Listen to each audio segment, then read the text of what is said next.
This video is brought to you by Sporlan, quality, integrity, and tradition. I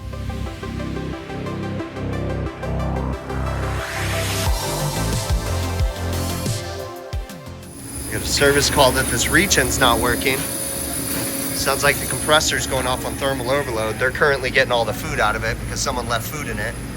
Got multiple fan motors. It looks like maybe this one's not working. It's all full of food. They're throwing everything away because it's nasty. But we need to open this up because it sounds like it's going off on internal bypass. And this guy's tired. It is struggling. So that is going to be high pressure bypass. What the heck? Is there a piece of the fan blade down there? Oh, the condenser fan motor's not even working. My gosh. This thing is trashed. Holy moly, the fan blade is completely broken off in the condenser right there. Look down in here, this thing is dirty. And then look, there's a piece of a blade sticking right here. And this thing's like stuck. So we need to get this whole assembly out of here. We got the unit unplugged. Hopefully the compressor's still good. Woo, it's hot, man. So we gotta get this condenser motor assembly. It's this plastic stuff, so it should unclip from the housing, and then we'll have a look at it. So 4 screws on the bottom. This thing comes apart.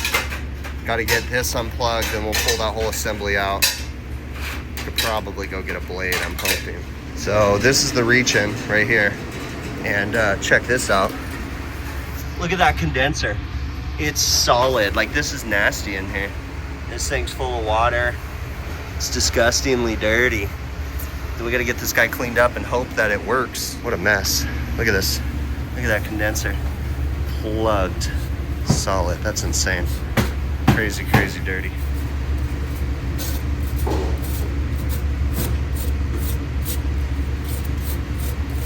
A little metal brush really comes in handy. That's so dusty. That's insane.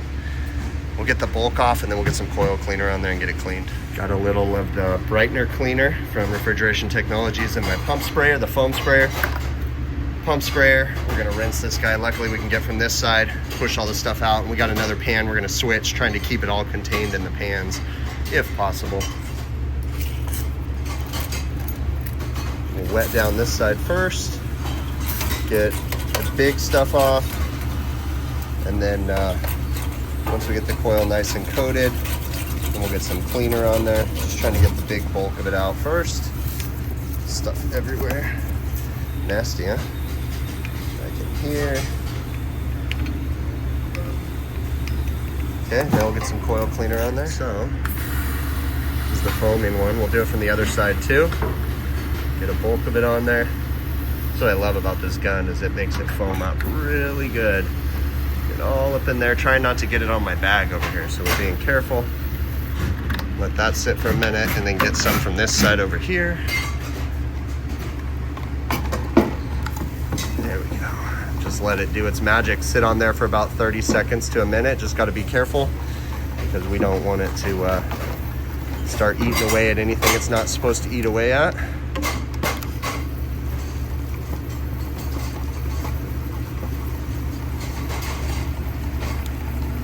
So because this is so severely impacted, I'm using the actual blue brightener cleaner instead of the aerosol foam, because this has been so neglected that it seriously needs a lot of foaming and breaking down action.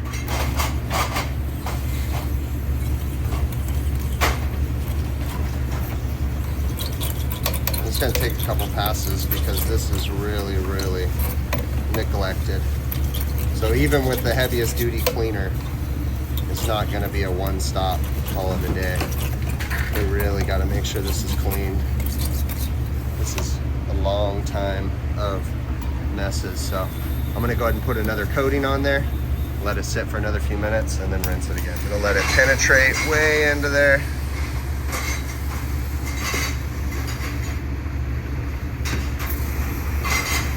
Paying attention, trying not to get it on my bag or anything around me if I can. Trying to prevent it from doing that at least. And then after this one, we're probably going to need to do a reset on the pan.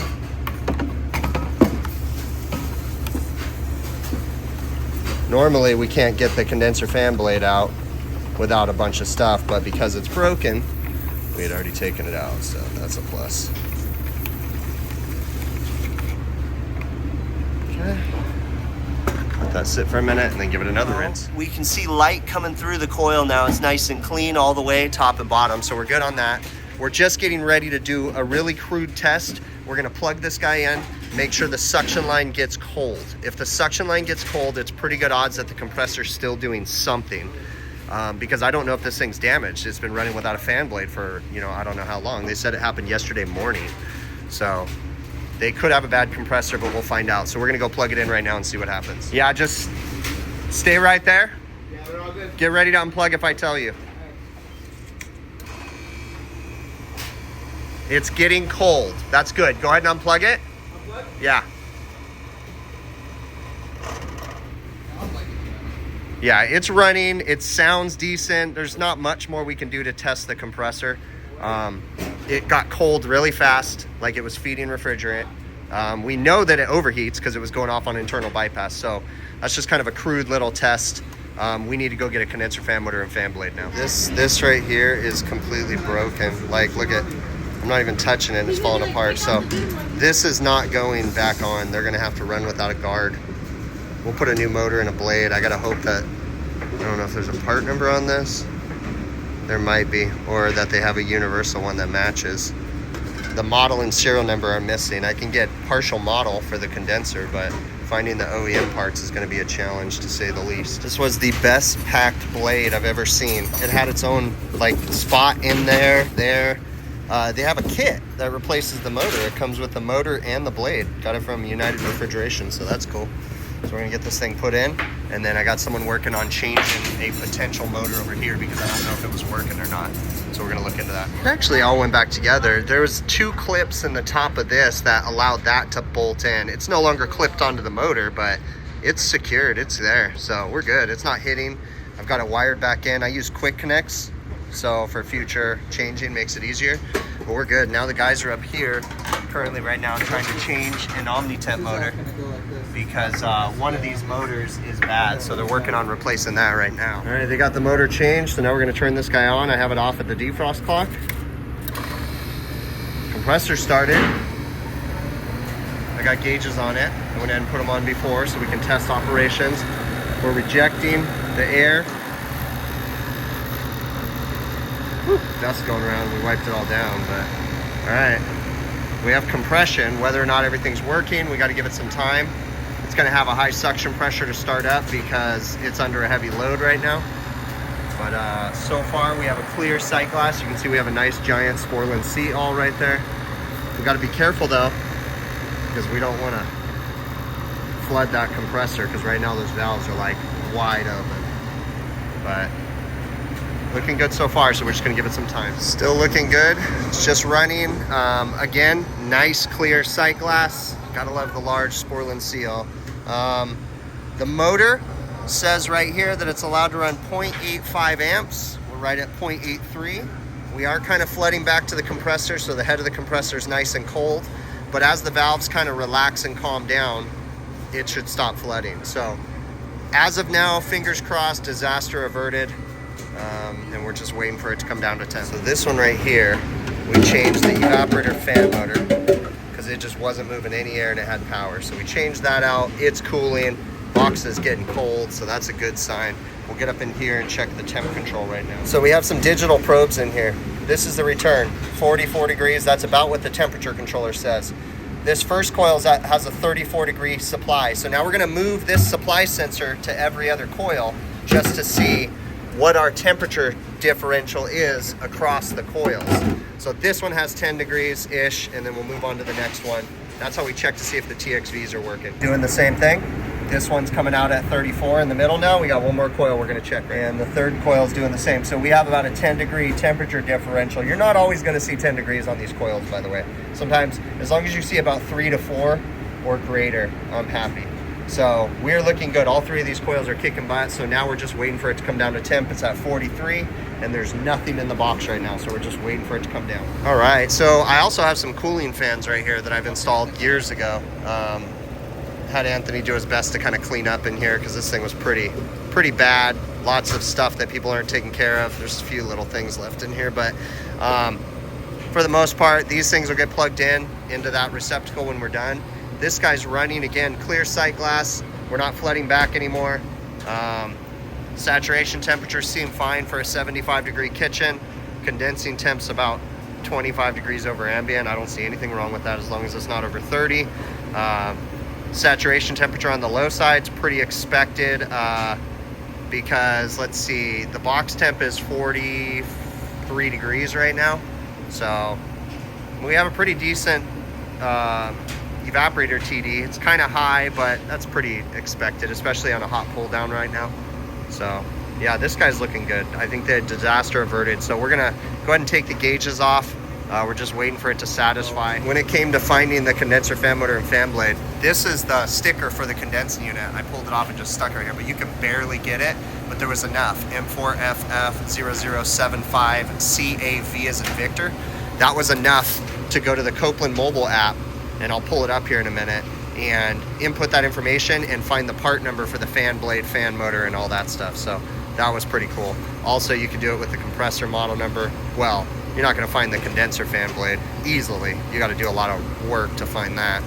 But I'll pull up Copeland Mobile and show you right now. If you look right here, Copeland Mobile, you can see my most recent charge, M4FF0075CAV. I just chose the 020 because when you do it without the 20, you just select 404.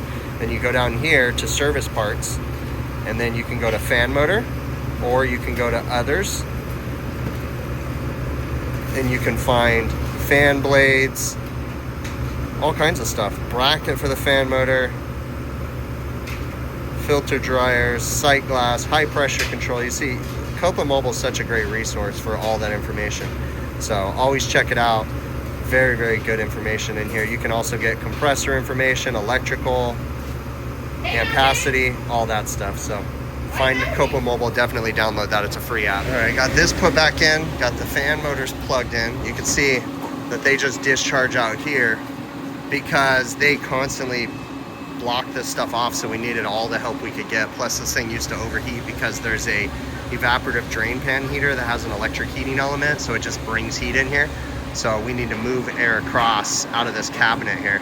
Really could do a little more cleaning on this, but we really need to pull the whole thing apart, but I really don't want to, just because this thing's already running and I want it to come down to 10. So we'll do our best to wipe this down a little bit. The more I look at this is broken right there and right there. So we're gonna get new fan guards because I don't want someone to stick their fingers in there and get them cut. So yeah, we're gonna do that. I'm almost tempted in the meantime too to leave one of them not running, just because I don't want some dummy to go lose a finger over that. I think they'll survive in the meantime with just one of them running, because this one has good fan guards. We'll get some new fan guards, come back. That'll give us a chance to follow up on the unit too, so that'll be good. So at this point, we're running. Defrosts are set. Try not to go too crazy on the defrost, just a long one in the middle of the night, and we're gonna go from there. There's a whole lot of nonsense going on right here, like way too much of this cord that just plugs in right there. It seems kind of silly. The line set, there's no good way to do it. It's just trash. But this thing is at 37 degrees, so I'm a happy camper on that. And we're gonna come back with those fan guards for the other side. I'm gonna order that. But yeah, they should be good to go for now. So you can see we like had to put a bracket here to keep them from putting trash cans. They broke off the top one and bent the hell out of that trying to shove trash cans into it.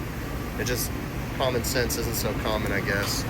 But yeah, so they're up and running. They're going to be super stoked. Temps are good, so we're out of here for today, and we'll come back for the fan guards. When it comes to these restaurants, you know, these reach-ins are dirty. They're nasty. There's food in there. I brought it to management's attention. That's as far as I'm escalating it. If I saw something like crazy, then I would get corporate bigwigs involved because I can contact them, but I'm not going to do that unless it's something insane.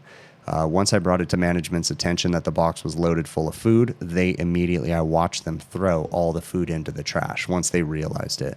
A lot of times, I'm not justifying anything, but I will say that a lot of times what happens is there's so much going on in these restaurants that oftentimes it's hard for management to inspect every single piece of equipment to make sure everything's good.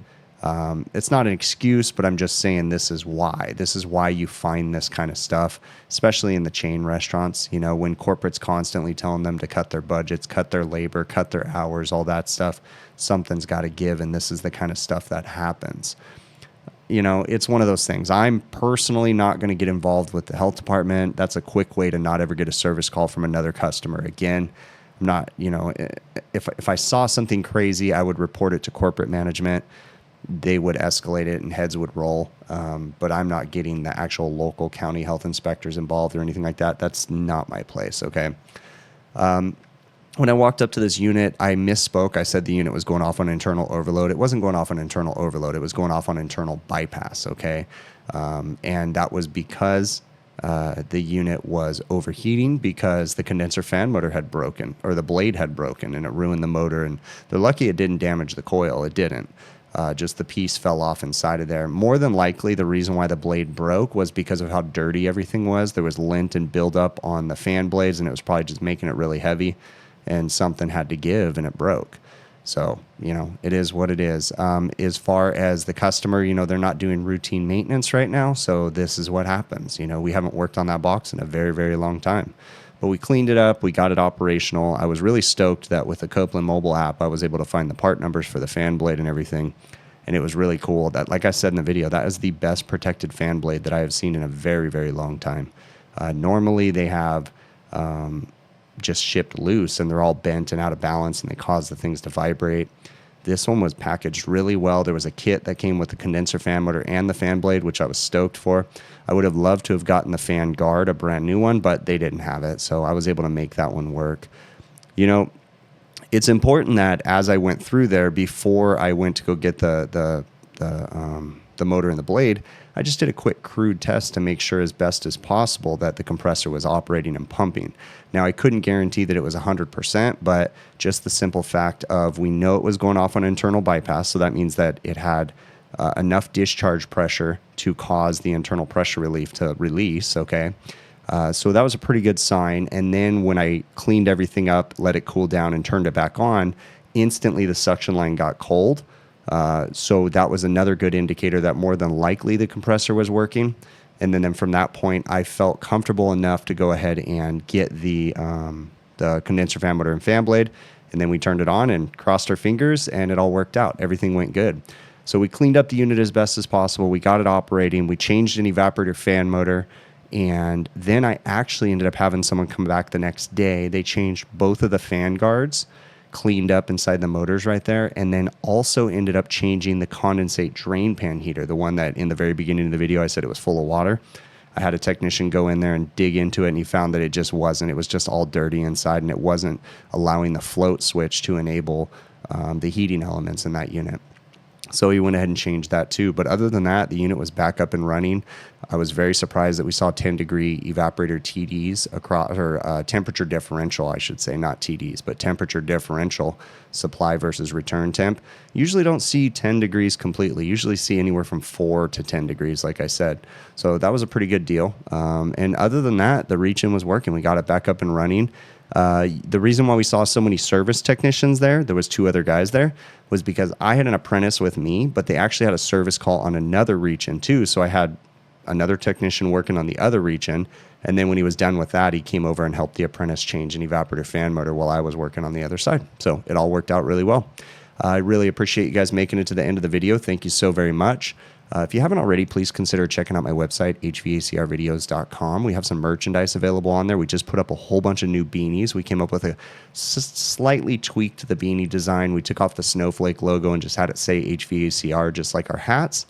We went with all cuffed beanies on those. So pretty cool little upgrade. So if you're interested, go check out the website. You know, when it comes to the merchandise prices, I try not to step on them too much and make them too expensive. I usually, on average, on most of the big items, the hats, the beanies, the sweatshirts, I basically make about $5 a hat, $5 a beanie. So I try not to price them too much. I'm not trying to like get rich off of merchandise. I'm more or less just trying to make a couple bucks, you know, and just help to support the channel, you know. So that is a great way if you're interested in doing so. Again, HVACRvideos.com. You can also support the channel via PayPal, Patreon, YouTube channel memberships. There's links in the show notes of this video, but the easiest way to support this channel is literally just watch the videos from beginning to end. Doesn't cost you anything but your time. Super easy that way. Last but not least, if you're interested in any of the tools that I'm using in my videos, the S-Man manifold, the JobLink probes, all that good stuff, you can go over to TrueTechTools.com. I have an affiliate program set up with them. If you use my offer code BIGPICTURE, that's one word, at checkout, you'll get an 8% discount on majority of the items on their website, and then I get a small commission from that. So that's a great way to help support the channel. Again, TrueTechTools.com. That's about it. Thank you so very much. Oh, I guess I should address the elephant in the room. If you notice, there's a big difference in the background.